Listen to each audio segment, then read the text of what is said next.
गजा की सरजमीन पर 2 बरस से जारी ये जंग इंसानी तारीख के बदतरीन अलमियों में से एक बन चुकी है। आज के रोज़ यानी 7 अक्टूबर 2023 को इसराइली जारहियत ने न सिर्फ फ़लस्तीन में बहिमाना अंदाज में खून बहाया बल्कि गजा पर एक मुकम्मल फ़ौजी मुहासरा मुसल्लत किया। इसराइली हुकूमत ने 3,60,000 रिजर्व फ़ौजी मुतहर्रिक की और गजा की 40 किलोमीटर पट्टी को एक खुले कैद खाने में बदल दिया। आज 2 साल गुजरने के बावजूद अब भी सेहूनी रियासत उसकी जारहियत का सिलसिला है कि रुकने की बजाय मजीद शिद्दत इख्तियार कर चुका है। फ़ज़ाई हमलों, ज़मीनी ऑपरेशंस और तोपों की गोलाबारी ने पूरे इलाके को मलबे का ढेर बना दिया है। अब तक के ताज़ा आदादो शुमार के मुताबिक 67,000 से ज़ायद फ़लस्तीनी शहीद हो चुके हैं, जिनमें ख़वातीन और बच्चे अक्सरियत में हैं, जबकि 1,70,000 से ज़ायद ज़ख्मी हैं। जबकि अस्पताल, मसाजिद, स्कूल्स, यूनिवर्सिटीज़ और सड़कें मुकम्मल तौर पर मिट चुकी हैं। खुराक, पानी, ईंधन और अद्वियात की शदीद किल्लत ने गजा के 20 लाख से ज़ायद शहरियों को कहत और फाका कशी के दहाने पर पहुंचा दिया है। 2 बरस बाद भी फ़लस्तीनी अवाम आज भी बारूद और गोलियों के साए में ज़िंदगी बसर कर रहा है और आलमी बरादरी की तमाम तर मजम्मत और जंगबंदी की अपीलों के बावजूद इसराइल ने अपनी जारहाना कार्रवाइयाँ जारी रखकर अमन के हर इम्कान को कमज़ोर कर दिया है। अमरीका जो हमास पर हथियार डालने के लिए ज़ोर दे रहा है, लेकिन वो सेहूनी रियासत को फ़लस्तीन में हमले रोकने पर दबाव नहीं डाल रहा, जो कि अमरीका के दोहरे मयार की अक्कासी करता है। लेकिन इस सब के बावजूद मिस्र के दारुल हुकूमत काहिरा में जारी इसराइल, हमास और अमरीका के दरमियान मुज़ाकरात फ़लस्तीन में अमन कायम करने के लिए उम्मीद की एक किरण ज़रूर है। और अमरीकी सदर डोनाल्ड ट्रंप की भी ये उम्मीद है कि वो मशरिक़ वस्ता में 3,000 साल पुराना तनाज़ा हल करने के बहुत करीब है।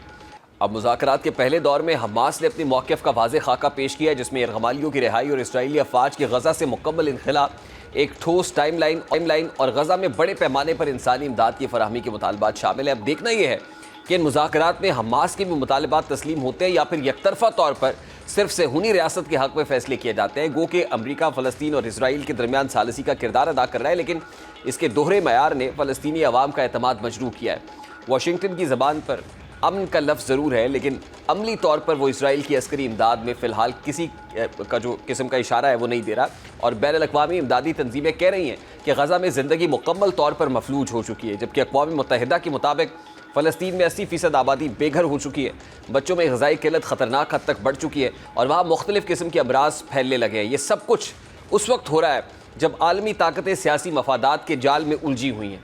अब देखा जाए तो फ़लस्तीनियों को 2 साल बाद भी ना इंसाफ मिला, ना पायदार जंग बंदी मिल सकी है, लेकिन फ़लस्तीनी आज भी उम्मीद की नाजुक डोर थामे एक ऐसे कल के मुंतज़िर हैं जहां उनके बच्चे बगैर धमाकों की गूंज के स्कूल जा सकें और सुकून की नींद सो सकें। अब वक्त आ गया है कि फ़लस्तीन को एक आज़ाद खुद मुख्तार रियासत बनाया जाए। इस हवाले से पाकिस्तानी मंदूब आसिम इफ्तिखार कहते हैं कि मशरिक़ वस्ता में पायदार अमन फ़लस्तीनी की खुदरादियत के बगैर मुमकिन नहीं है। अब मिस्र में फ़लस्तीन के मुस्तकिल हल के लिए मुज़ाकरात का दूसरा दौर जारी है। ये कितना इफेक्टिव होगा, इस पर बात करेंगे। इस वक्त senior defence analyst brigadier retired Haris Nawaz साहब ने भी ज्वाइन किया है। अस्सलाम वालेकुम ब्रिगेडियर साहब, बहुत बहुत शुक्रिया आपके वक्त के लिए। सर, एक तरफ UN जनरल असम्बली और ज़ाहिर है उसमें ख़ासा तहर्रुक दिखाई दिया, जहाँ पर 8 मुस्लिम ममालिक बहुत मुतहर्रिक थे।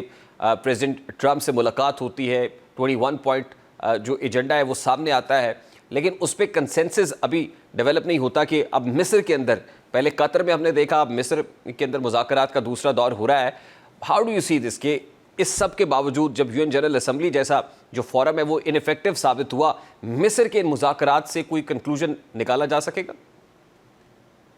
बात ये है कि जनरल असम्बली में पाकिस्तान ने बहुत क्लियर ओपन स्टांस रखा है, पैलेस्टाइन के बारे में भी और कश्मीर के बारे में भी। नंबर 2, जब 8 इस्लामिक ममालिक ने, अरब इस्लामिक ममालिक ने एक मसौदा बनाया और उसको वहाँ पे छोड़ के आए, उसके बाद आपने देखा होगा यूनिलेटरली उसको ट्रंप ने और नेतन्याहू ने उस पर काफ़ी चेंजेस कर दी और उसको पब्लिक भी कर दी, विच इज़ अनफेयर। एटलीस्ट पहले आपको चाहिए थी या तो इस्लामिक ममालिक से दोबारा बात करते, उनका कॉन्सेप्ट लेते, उनको एक पेज पे लेकर आते, उसके बाद आप हमास से डिस्कस करते और फिर इसको पब्लिक करते जब कहीं एक कंसेंसस हो जाए। अब उसके बाद फिर 72 आवर दे दिए कि 72 आवर में इसको फाइनल करें, एक्सेप्ट करें। नहीं तो ट्रम्प ने ये कहा कि हम इसको गजा को और हमास को लोगों को नेस्त नबूद कर देंगे। आई मीन, एक तरफ आप साजिश हैं और आप एक तरह की थ्रेटनिंग स्टेट पर अगर प्रेसिडेंट ट्रम्प दें, इट इज़ वेरी अनफेयर। उम्मीद ये करनी चाहिए कि नेचुरली के होल वर्ल्ड लुकिंग कि जो एक सिविलाइज वर्ल्ड की हम बात करते हैं, मुहज़्ज़र दुनिया वो कहाँ गई, कौन सा कानून, कौन सी यूनाइटेड नेशंस, कौन सी ह्यूमन राइट्स ऑर्गेनाइजेशन, कौन सी एमनेस्टी इंटरनेशनल, सब खत्म। America is the only power जो अपनी मर्जी में डिक्टेट कर रही है, जो इजराइल चाह रहा है वो किया जा रहा है। उम्मीद यही है कि ये मेरे ख्याल में इस हफ्ते में या एक हफ्ते में ये फाइनल हो जाएगा। लेकिन इम्पोर्टेंट ये है कि किस टर्म पे 90% जो हमास ने बातें मान ली हैं, एक जो जायज़ बात है वो ये उनकी है कि आप इसको इनखला 100% होना चाहिए इसराइल का, और इस्लामिक टास्क फोर्स होनी चाहिए, पैलेस्टाइन अथॉरिटी के टेक्नोक्रेट जब वहाँ पर आ जाते हैं और उसके बाद इस्लामिक फोर्स आ जाती है, तो उसके बाद तमाम इलाकों से इजराइल को विड्रॉ होना चाहिए, और उसके बाद जो है वो इसराइल आप हमास को डिसआर्म कर सकते हैं। और जाहिर है कि जो ही सीज फायर होगी उसके साथ ही कैदी होंगे तो बात हो जाएगा। देखिए, अमेरिका को और इसराइल को एक सिर्फ फिक्र है कि ये 40-50 कैदी किसी तरह फौरन छोड़ दें, नॉट रियलाइजिंग कि इनको छुड़वाने के लिए आपने 70,000 बेगुनाह नहत्ते सिविलियंस को शहीद कर दिए, 1.5 लाख से ऊपर आपने लोगों को जख्मी कर दिया, पूरा गजा के इलाके का 80% एरिया से इंफ्रास्ट्रक्चर तबाह कर दिया, स्कूल तबाह कर दिए, 1 लाख टन आपने 1 लाख टन आपने वो एक्सप्लोसिव गिराया, पूरा एरिया खत्म कर दिया, हॉस्पिटल खत्म कर दिए, ड्रेनेज 90% खत्म कर दिया। आप बताइए क्या ये मुहज़्ज़ब दुनिया में होता है? तो ब्रिगेडियर साहब, और इसके अभी भी बावजूद अगर करवाते हैं। हमास एग्री करता है इन टर्म्स के ऊपर, तो ये शायद हमास के पर्सपेक्टिव में मिनिमम कॉमन एजेंडा अचीव करना होगा। लेकिन उसके बावजूद भी इस बात की क्या जमानत है कि नेतन्याहू अपनी जो जारहियत है उससे बाज आएगा? क्योंकि होना तो ये चाहिए था कि कहीं CBMs होते, कॉन्फिडेंस बिल्डिंग मेजर्स के तौर पर कम से कम कोई जो बारूद और असलहे की स्मेल है वो आना बंद हो जाती, कम से कम कुछ देर के लिए ही। लेकिन हमने देखा कि कतर के अंदर जो अटैक है वो इस बात का वाज़ेह सबूत था कि इसराइल नहीं चाहता है in true letter in spirit के वहाँ पे कोई अमन आ सके या कोई 2 रियासती हल ही निकाला जा सके। तो अब इस बात की क्या ज़मानत है कि दोबारा कोई मिस एडवेंचर नहीं होगा? देखिए, एक बात तो ये है कि कम से कम एज कॉन्फिडेंस बिल्डिंग में है, ट्रंप ने इसराइल को कहा कि अभी स्टॉप बॉम्बिंग गाजा, बट कोई फर्क नहीं पड़ा। उसी तरह वो दबा रहा है, इंफ्रास्ट्रक्चर तबाह कर रहा है, बेचारे भूखे लोगों को मार रहे हैं, नहाते लोगों को मार रहे हैं, कोई परवाह नहीं। फ्लोटिला का आपने हाल देख लिया क्या किया इसराइल ने। कम से कम गुडविल जैसे चलो उनके किनारे लगने देता ना, वहां पर जाने देता, वो उनको फूड सप्लाई है, मेडिसिन, कम से कम किनारे पे ही रहे। जो उनका हाल किया 500 लोगों का आपके सामने है, उसके बाद अभी तक जमने नहीं की है। आप कहीं तो कोई कॉन्फिडेंस बिल्डिंग नहीं करें, और फिर बात ये कहना कि जी पहले हमास डिसआर्म हो जाए उसके बाद इसराइल इनकार करेगा, तो वो तो गारंटी है ही नहीं।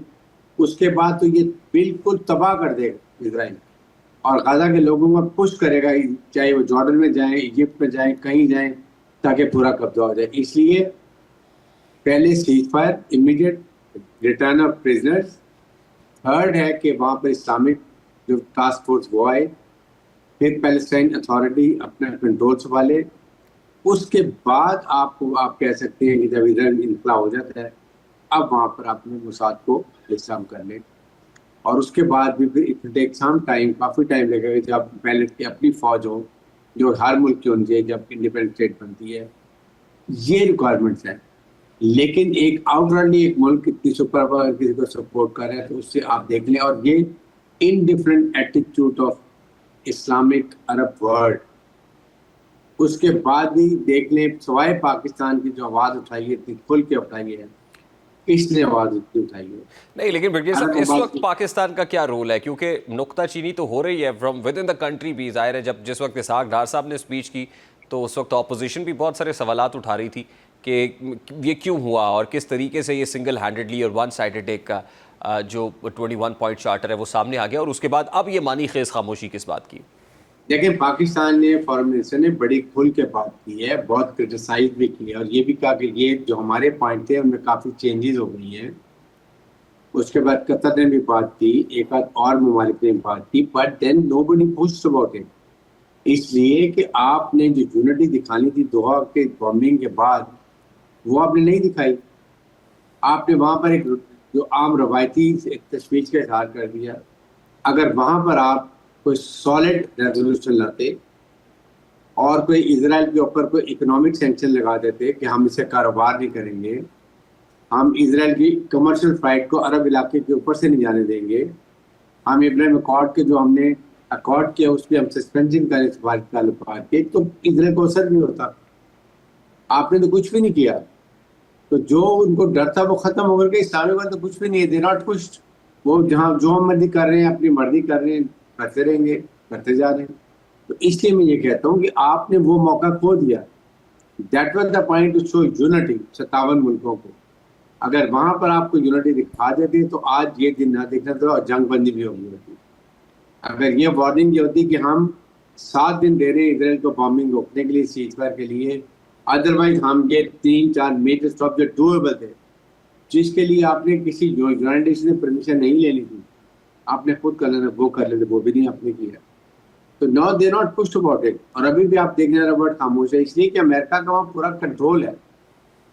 हर अरब मुल्क के अंदर उसकी या नेवल बेस है, या एयर बेस है, या उसके ट्रुप्स हैं, या वो पूरा एयर डिफेंस सिस्टम उनके कंट्रोल में है। तो व्हाट कैन दे डू? सारा पैसा उनका बाहर अमेरिका के पास है, वो फ्रीज हो सकता है। तो ये चीज़ों को आप देखें तो मेरे ख्याल में it will take some time कि अब अरबों को रियलाइजेशन हुई है कि हमें डाइवर्सिफाई करना चाहिए। पाकिस्तान ने जो मार के हक में चाइनीज इक्विपमेंट इस्तेमाल कर अपनी महारत दिखाई है, प्रोफेशनल कैपेबिलिटी दिखाई है, एयरफोर्स ने, हमारी ग्राउंड ट्रूप्स ने, उससे उन्होंने रियलाइज करा कि now this the one country जो कि वाकई ही एक इस्लामिक मुल्क भी है, न्यूक्लियर मुल्क भी है और लड़ाका फौज भी है। और फिर चाइनीज इक्विपमेंट इस तरह की इस्तेमाल किया कैपेबिलिटी के साथ, साइबर वॉरफेयर में, इलेक्ट्रॉनिक वॉरफेयर में। अब वो सोचना शुरू किया कि हम शायद डाइवर्सिफाई करें, चाइनीज तरफ रुख करें। It will take more time. अभी दे टोटली कंट्रोल। जो ईरान का डर था वो खत्म हो गया। ईरान ने इसको बड़ा वेलकम किया, सऊदी अरब पाकिस्तान के दफाई मादे को। ईरान से कोई खतरा नहीं, लेकिन इसी गाप में उन्होंने डरा धमका के पूरा $1 ट्रिलियन का वेपन एमुनिशन अमेरिका ने इन लोगों ममालिक को भेज दिए। नहीं ब्रिगेड साहब, देखिए इस सब के बावजूद सिचुएशन तो स्टैंड स्टिल पे दिखाई देती है। मामला वो कतर की नेगोशिएशन से शुरू हुआ था, वहाँ पे सबूताज हुआ और इसराइल की तरफ से हुआ। उसके बाद यूएन जनरल असेंबली के अंदर कोई चाय की प्याली में तूफान था, लेकिन अब मामला फिर वहीं आके खड़ा हो गया और उसमें वही स्टेक होल्डर्स नजर आ रहे हैं जो पहले थे। देखिए बात यह है ना कि अगर आपके सामने नजर आ गया कि जब इस्लामिक ममालिक ने कुछ नहीं किया, मैं ये नहीं कह लड़ाई तो कर नहीं सकते, आप इकोनॉमिक सैंक्शन तो कर लेते, कोई इस तरह की कोई कार्रवाई तो करते जहां उसको पिंच होता और दुनिया को पता चले कि इस्लामिक ममालिक अरब ममालिक इकट्ठे हैं, एटलीस्ट इनमें कुछ थोड़ी सी जान है। वो भी नहीं आपने दिखाया। अब तो उनको डर ही कोई नहीं है, जो मर्जी करें। और आपने जो अमेरिकन ने जो जैसे कतर से मुआहदा किया है, आप मुझे ये बताइए कि कल अगर इसराइल किसी अरब ममालिक पर दोबारा अटैक करता है, इजिप्ट पे अटैक करता है या कहीं जाता है, वहाँ कहता है जी हमास के लोग बैठे हैं, तो क्या अमेरिका उनको प्रोटेक्शन करेगा? No, America will support Israel. तो आपको कौन सी प्रोटेक्शन मिल रही है? तो आपको आप रिविजिट करनी चाहिए अपनी डिफेंस स्ट्रैटेजी। आप सोचेंगे हमने अब इस बारे में क्या करना है, आहिस्ता आहिस्ता इंडिपेंडेंट हो, स्टार्ट लुकिंग टुवर्ड इस्लामिक ममालिक। आप अपने हार्डवेयर के मिलिट्री हार्डवेयर की तरफ आप अपने इस्लामिक बैंक बना लें, आप इकोनॉमिक तरक्की इन्वेस्टमेंट इस्लामिक ममालिक में करें, वहाँ पर करें, बजाय कि आप पैसा जब होता है वो आपको फ्रीज कर देते हैं। तो आज वक्त है कि आहिस्ता gradually, because immediately they can't do, I know, क्योंकि वहाँ पर टोटल अमेरिका को होल्ड है, यूरोप को होल्ड है। That is the point. ठीक, ब्रिगेडियर साहब, I have to take a very quick short break है। ब्रिगेडियर रिटायर्ड हारिस नवाज साहब हमारे साथ मौजूद थे। इंडिविजुअल कैपेसिटी में मालिक के लोगों ने एक कोशिश ज़रूर की और ग्लोबल स्मूथ फ्लोटेला जो अद्वियात और खुराक लेके वहाँ पर पहुँच रही थी, उनके साथ फिर क्या हुआ वो सबने देखा। सेनेटर मुश्ताक अहमद जमात इस्लामी से ताल्लुक़ रखते हैं, पॉलिटिकल फिगर है, वो भी गए। ये सारी सिचुएशन है जो सेनेटर मुश्ताक अहमद खान अपनी ज़बानी बता रहे हैं। तो फिर कैसा कॉन्फिडेंस बिल्डिंग मेजर है कि इसराइल एक ऐसी सहूनी रियासत है कि जो वहाँ पर बिलखते तड़पते से सकते मुसलमान जो निहत्ते हैं लड़ रहे हैं, उन तक खुराक और अद्वियात भी नहीं पहुँचाने दे रहे। तो ये एफर्ट भी जो है वो सबूताज की गई है। एक ब्रेक लेते हैं, ब्रेक के बाद वापस आता है।